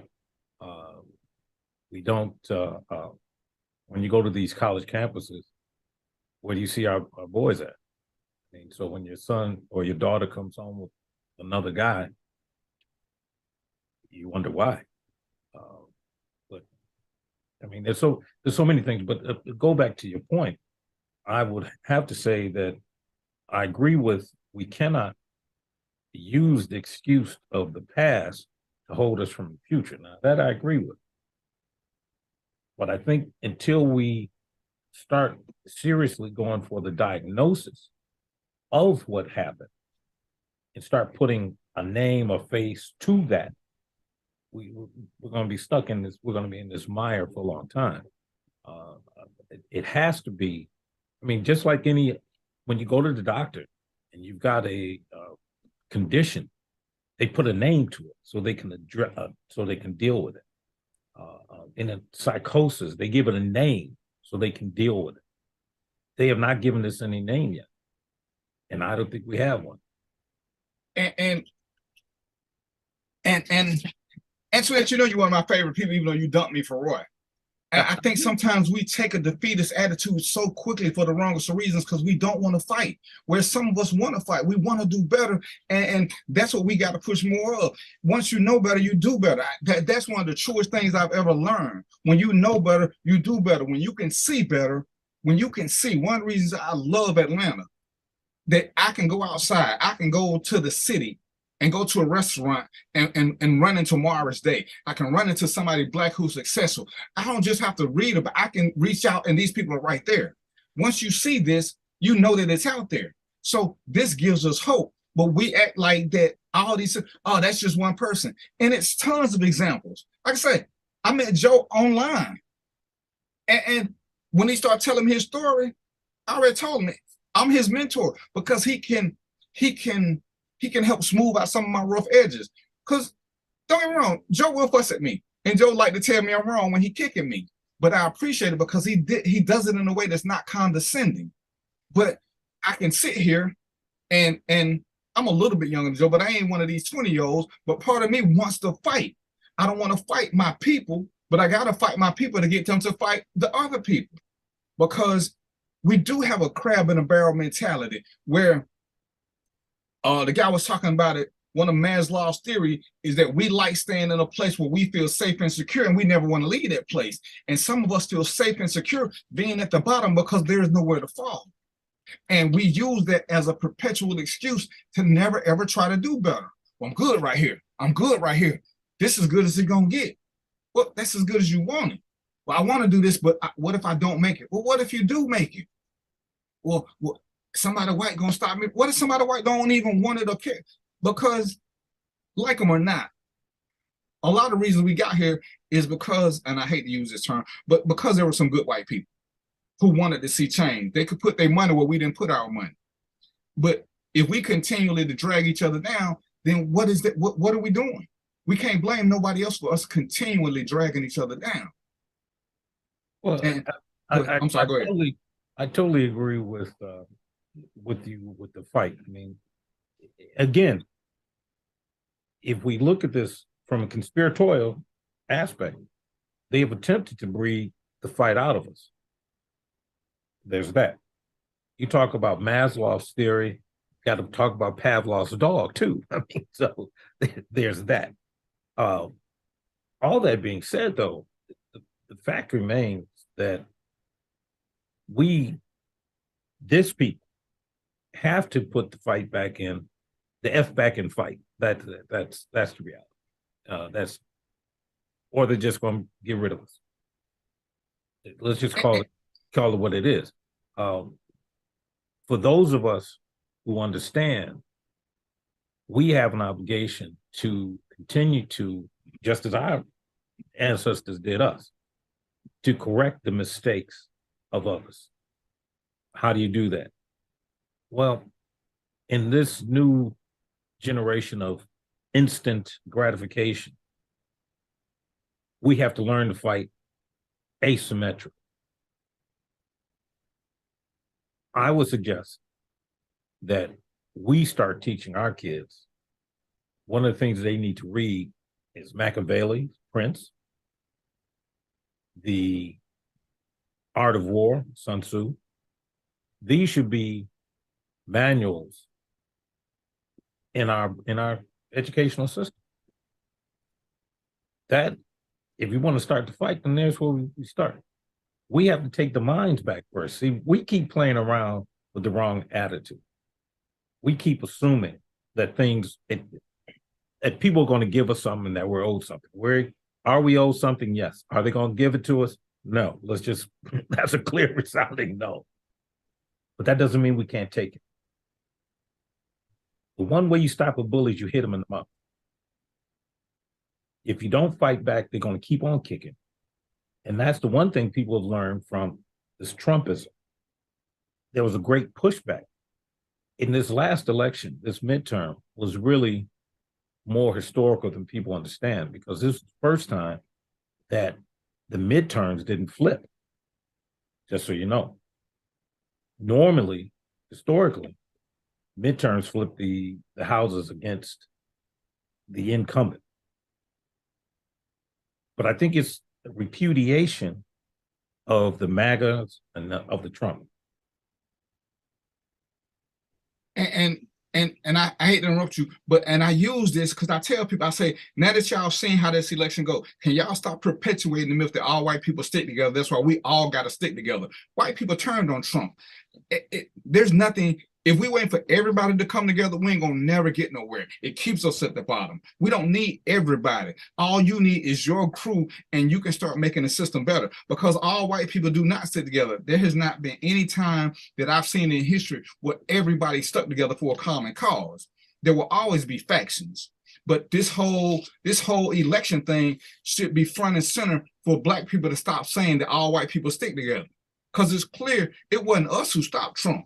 It was white people who stopped Trump. It was white people who went against Trump.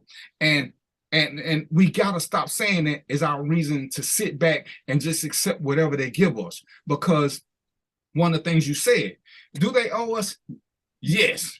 But if we're sitting back waiting on this to get happen, we're waiting for them again. Anybody who voted looking for a Messiah is going to always be disappointed. There is nobody who there's nobody who ran that said something that is going to directly make me and Trina more powerful. Nothing. Why would I be looking for that? And I think that's what a lot of people look for when they vote. And it's like, oh, he ain't doing nothing for us. And you know, with Warnock, one of the best things he did was the regulation of to get the insulin prices down. Well, I'm not a diabetic. Trina's not a diabetic. So technically it doesn't directly affect us, but it makes it better for my people. At some point, we have to understand that everything will not individually make us better. That doesn't mean it wasn't better for the system. But some people got different value systems. If you want to vote for Herschel, tell me why. Because I have voted for Republicans and Democrats because I believe in voting for the best party. I mean, the best person. But in my world, we should be voting on issues and not even people, because people who you vote for don't uphold the values that they ran for a lot of times. And hold on. Let me. I see you got your finger up. You finna kick me again? Well, no, never, brother. But I have to correct you that in this thing called the Constitution, now certainly there's a lot of problems there, but it says we the people. Now, here's the problem. We don't hold those people accountable. We elect them, and then we, okay, well, so-and-so said. Well, if you don't like them, get rid of them. Man, you sound like you don't watch this show before. Because we will elect people not knowing what they stand for, so we can't hold them accountable. If you don't know why you voted for them, other than they look a certain way, then they don't have to answer to you. But if you tell me you're going to do something, I can say, Joe, did you say you was going to take care of this? Why didn't you do it? So now I ain't going to vote for you again. But if I don't know what you told me, I can't even hold you accountable. And I think that's where we lose so much in politics. You know, one of the great things about this relationship, me and Trina have watched a lot of CNN. We even watched Fox News last night. I'm sorry, MSNBC, but we watched Fox because I wanted to see what they were doing about the election. Funny, it was on the ticker. They stopped talking about it once once Warnock was the projected winner. They stopped talking about the election. Not a word. It just ran on the ticker. We have to do a better job of educating ourselves when I reach out to you, because I want to know better. When I reach out to other people, because there are lots of things I don't know. Trina has asked me questions and I didn't know the answer. But shit, I know Joe. Give me a minute. I'm gonna ask Joe a question. Give me a minute. I'm gonna ask Roy a question. This is where we have to start doing things and stop hoping for a Messiah. Because like I said, the insulin doesn't do anything for us. But as a candidate, Herschel was the most deplorable thing. If my daughter would have come home with a guy like Herschel, I would feel myself an abject failure as a parent. Why? What made you pick this guy? You're supposed to pick somebody who reminds you of me. Is this what you think of me? Right. And I would have to do some self-reflection. Trina, am I that guy? But I think too many of us are looking for a Messiah because we want one so bad. Who was it that said, you know, when we're so thirsty, you can give us sand and tell us it's water. We that thirsty for a hero that we fall into that trap over and over and over again. Where, as you said, we got to start taking baby steps. We gotta identify our enemy. We got to know who our enemy is, and it ain't us, but we got to work on ourselves. We got to accept the fact that we ain't where we want to be. How do I make myself better without blaming Joe? How do I make myself better without blaming my great-great-grandparents? How do I make myself better without blaming European slave traders? Why am I mad at Christopher Columbus? I mean, you know, and we like to go back to things that we have no more control over, as opposed to doing what we like to do here. Let's come up with some solutions. We know these things exist. We know that racism has existed. When you see it, call it out. When you see it, bring it to light. We're in the age of social media now. You can put everything out there. And people, we've seen lately, when you put stuff out there, companies respond, people respond. When you put it out there, as opposed to us being quiet. When I talk about agents of change, if I go to Burger King and they mistreat me, I can come home and I can call you and say, damn, Joe, these Burger King people messed up my order again. But if I go back up to Burger King and tell the manager, she's going to fix my order. But what can Joe do? We've got so used to complaining to people who can't do nothing. And I think that keeps us in a state of denial and in that barrel.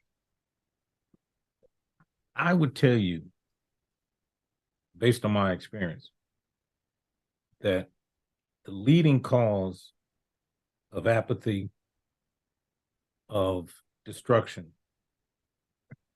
is not only just lack of knowledge of self, I'm sure you've heard that, but the fact that we, the people, our people, have completely gotten away from educating our people is probably the biggest fault I can find.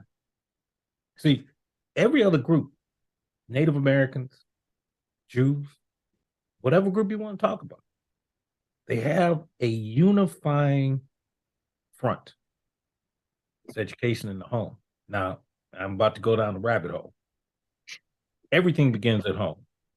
Everything. One more time. Everything begins at home. With who? Praise, morals, social skills, whatever. So when we destroyed, and again, let me just backtrack. In this process of slavery, they destroyed the Black nuclear family. That's a fact. We have yet to bring that fabric back in tow, and that's what they're trying to keep from that. Because once you do that, once I got that family back in order, I ain't got to worry about nothing else. Because my kid ain't going out there and hurt nobody else. My kid is not going to go out there and steal your car. My kid ain't trying to stick you up. Because his knowledge of self, or his or her knowledge of self, his love of himself, his love or her love of our people will become the keynote to everything that happens. And I'm so glad you said it, because I talk about this all the time. You know, Trina homeschools because we didn't like the education system and a couple other things. And, you know, part of what she does that I applaud her for is she can create her own history agenda to talk about things that our daughter needs to know. And when I ask other people, I read an article where there was this kid who didn't get a scholarship, a star athlete, reading at an 8th grade level. His parents were hot and blaming the school. He never read at home. You just trusted the whole system, and you see fault with the system. Not saying that they're not partly to blame, but he never read to you. He's about to graduate from high school, go to a D1 school, reading like a 7th grader. And again, where did that come from? And that's my point. You never said this, and you know we want to be so woke and educated, which is, I told somebody, woke should be a disorder covered by insurance, because people who are woke, they talk a good game, but at the end of the day, and we've been guilty of this. Do we even talk about lift every voice and sing anymore? We have a national anthem, and we don't talk about it. We have a history. It's limited, but we don't discuss these things because that means we got to learn them. Well, let me stop you there. Ooh, go ahead. I seen that finger. That's a different finger there. That's a different finger, brother. I dare you all to read the 2nd and 3rd stanza of the Star Spangled Banner. And when you do, you'll stop singing that shit. Again, and history, because it's taught at home. Now, if we look at why, and this goes to one of your points you talked about earlier, why we hold on to the past so dearly. For me and my family, I have too many references not to make my kids expose and understand that your fight is here. Your fight begins when you walk out that door and understand that because you're Black, people are going to come at you. They don't necessarily care how much money you are. The fact that your intelligence scares the shit out of them. That's the threat. Now, the more kids I can make intelligence, the bigger the threat I got.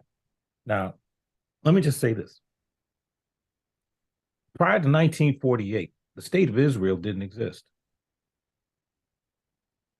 It exists today. And if you were to mess around and do something in Israel, they're going to take you out. Plain and simple. What's the unifying force? Religion and education. Let me digress for a second again. When Muammar died, at the time of when they killed him, which was sanctioned by our government, by the way, every Libyan was given money for food, education, housing, and everybody got a stipend of the oil proceeds. And this continued under Gaddafi too, right? Muammar Gaddafi, yes. Okay, I didn't know his first name. Yeah. And you know, because that's one of the people, and it's crazy I don't know his first name, but that's one of the people who I looked at and the things they gave citizens that we as Americans wanted to destroy because we didn't want the word getting out about the free health care, the money that they given to married couples to buy a home, and it's crazy the list of things that he did. It's absolutely insane. But again, the power of what could be frightens that group more than anything else. See, people on this board should understand one thing. You scare the shit out of that establishment. That's a fact. The fact that we are having a discussion of this caliber scares the shit out of certain people. That's a fact. That's a fact. The fact that Black men and Black women can agree to disagree and not kill each other terrifies a group that is now in control of a lot of your media to this day. Now, if you think I'm lying, I'll sit down and show you the stats. Because it's easier to promulgate an insurrection. Think about this. We just had this 2 years ago. You had an insurrection in our lifetime. That was a picnic. They had flown a Confederate battle flag in the Capitol. It's never happened. That was a social misunderstanding. Political discourse, as someone would tell you. Oh, they were just joshing, right? They were just exercising their right to assemble. But let me give you this. What do you think would have happened if those people had been Black? The same thing that would have happened. What was it, Phoenix or Philadelphia, somewhere where they had the National Guard and 1,000 police out for the Black Lives Matter movement. And I'm not a Black Lives Matter fan, so but when Black people show up in mass, and I'm sure you know this as well as I do, here in Atlanta, when Freaknik came, we had 1 million police. When the Great American Smokeout came, and the white kids spring break, nothing. They were destroying Piedmont Park. They were destroying Peachtree Street. They were throwing TVs off of hotels, and nothing was said. We were told to let them drive up and down the street and smoke weed and not bother them. But when Freaknik came, we shut down. We had cops at every intersection. Yeah. And I tell people, you know, I worked this. I know what it was like. But we were told to deal with the white kid with kid gloves. But the Black kids, if you see them riding on the hoods of cars, lock them up, throw the car. But if you see the white people doing the same thing, direct them to the park. Just direct them toward Piedmont Park. They can't have the whole city, but they can have their area around Piedmont Park. But this is one of the things where, as you say, when I reach out to Joe, because he's a source of information, when I reach out to other people because they're source of information, we have to learn to get people who don't always agree with us, but who can educate us. Because mentally speaking, we are a threat to them. As long as we fighting about shit, they don't care. They don't have to expel any energy to try to put out misinformation, because we're the best at putting out misinformation amongst ourselves. We are the best at it. But understand something. Again, if you read some of the stuff I've read, misinformation has its place. If you look again historically, in World War II, the landing at D-Day was about misinformation, misdirection. We put together a plan, and we actually did. I mean, some of the movies you see are now coming out and being shown as being factual. They actually floated a body with plans that they knew that the Germans would get, and it was about misinformation, misdirection. So it's easier to misinform people because it's easier for people to dislike something than it is for them to like. I could tell you a lie. There's a bunch of people who rather hear it. Here's how I say it. There are people that rather hear a dirty lie than the sweet truth. Or in reverse, they'd rather have a sweet lie than the dirty truth. Depending on how you want to look at it. Right. And pretty lie and ugly truth. I don't know, it was something you used to say all the time. But yeah, and that's a crazy thing, because a lot of times we want to, I think a lot of us like to take the path of least resistance, whichever one, because a lot of us don't want to work to get there. And I think that's a huge thing, because those of us that do, I think I'm gonna put myself in that category. Sometimes I've gotten tired. And one of the best things I ever was taught was, LD, you can't save everybody. You can only save the ones that want to be. And it's the Harriet Tubman mentality.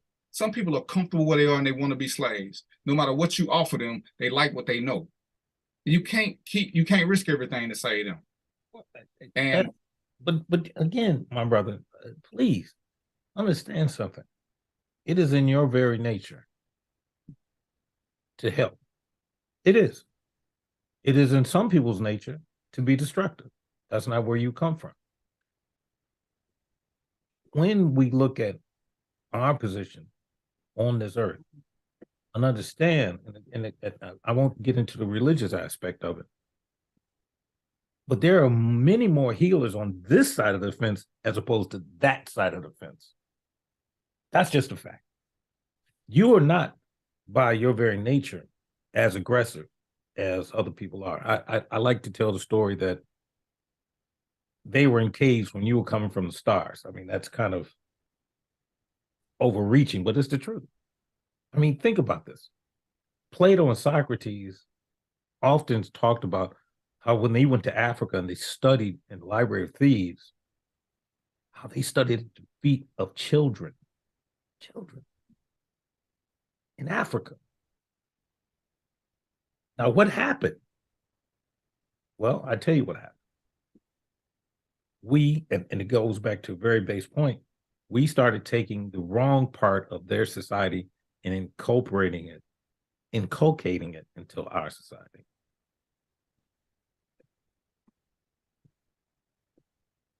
So what's the solution? What's the first step other than educating ourselves? What's the first step to us moving forward without holding on, not forgetting, but without holding on to the past as a crutch for why we can't do something? Well, the first step is education. Let me stop. First thing is we got to do this thing called bring the Black nuclear family back together. However we do that, you know, look,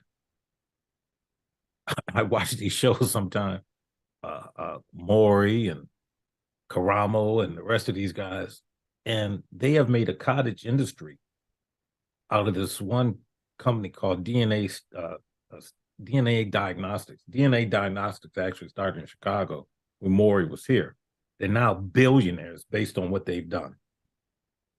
But my point really is that we have an obligation to promote bringing the family together. Look, I don't give a shit if you got kids outside the family. That's not the issue. Take care of them. That's all it is to them. Whether it be you give them a amount of your time, direction, take care of your kids. And I speak to brothers more than anybody else, because Miss Hawkins said something earlier, and I agree with them. Black women are the gatekeepers. They are. For centuries. I mean, you look at Tubman, you look at some of these other movers and shakers throughout our history. Black women have been taking it on the chin for us. Black men have failed to rise. Black men. Listen to me. And if you think I'm wrong, challenge me on it. Show me where Black men in this century, a student fought like them sisters have. I mean, certainly you got kings, you got the Malcolm X's. Oh, certainly, we're not going to take from them. Imagine me and Rosa Parks, though. And you know, and that's one of the things. You know, we had this discussion that we are so quick, as Trina said, we into this whole gender wars thing because, for me, and I'm gonna let you help me out with this one. We got a bunch of sub males who feel so threatened about that phrase that no other race uses, strong, independent woman.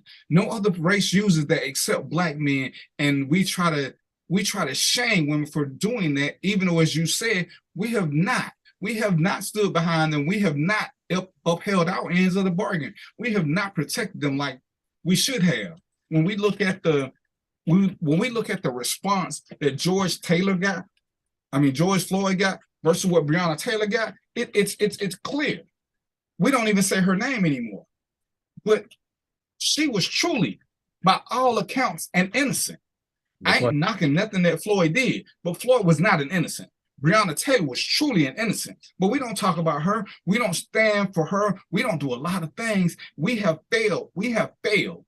And people say, oh, you simping, whatever. I ain't got time for all that. But history shows us that no matter how much we mess up, us as in men, who's been right there to get us? Joe is my guy. Joe ain't been there to hold me up when I fall down. Trina's been there. My mama has been there. My third grade teacher, all Black women. Every single time.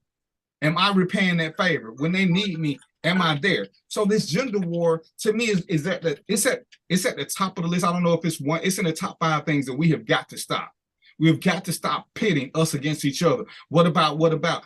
If you find a woman who ain't good for you, leave her. Quit trying to make her be for you. If you find a guy who ain't good for you, go somewhere else. Quit trying to force this. But let's stop this gender war, because it only serves our oppressor, because we're so busy fighting each other about dumb shit that we can't progress. Because Area Akibi, which I know ain't her real name, is a woman I met a long time ago that I've been trying to get to come to the show. A smart Black woman. Trina, smart Black woman. Antoinette, as much as she like to fuss at me, this is what we need. But we need to stop saying, we need to stop the conversations, men and women. A woman said this. It's insane. It's doing us. It's harming us. It's harming us. They ain't harming us with this one. It's us doing it to us. It's us. Trina made a thing one day, and I started paying attention. And Joe, I'm sure you can watch this.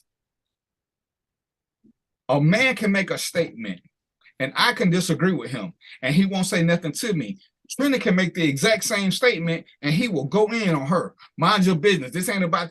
And it's like, damn, are we really that insensitive and disrespectful that we don't even, we're even intimidated by women who appear to be smarter than us? We don't want a woman correcting us, telling us shit. And it's like, damn, is that where we at? That's not. Where did that part come from? If we're trying to be better, if we're claiming to be woke.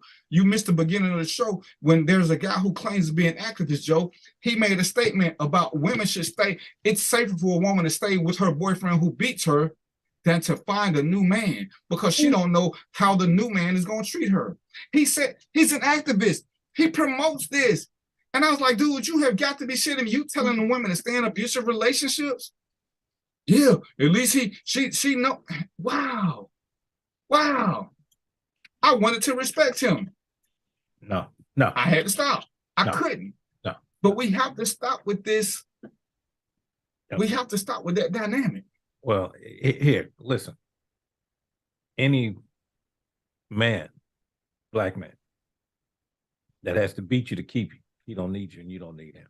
Let's just put that right there.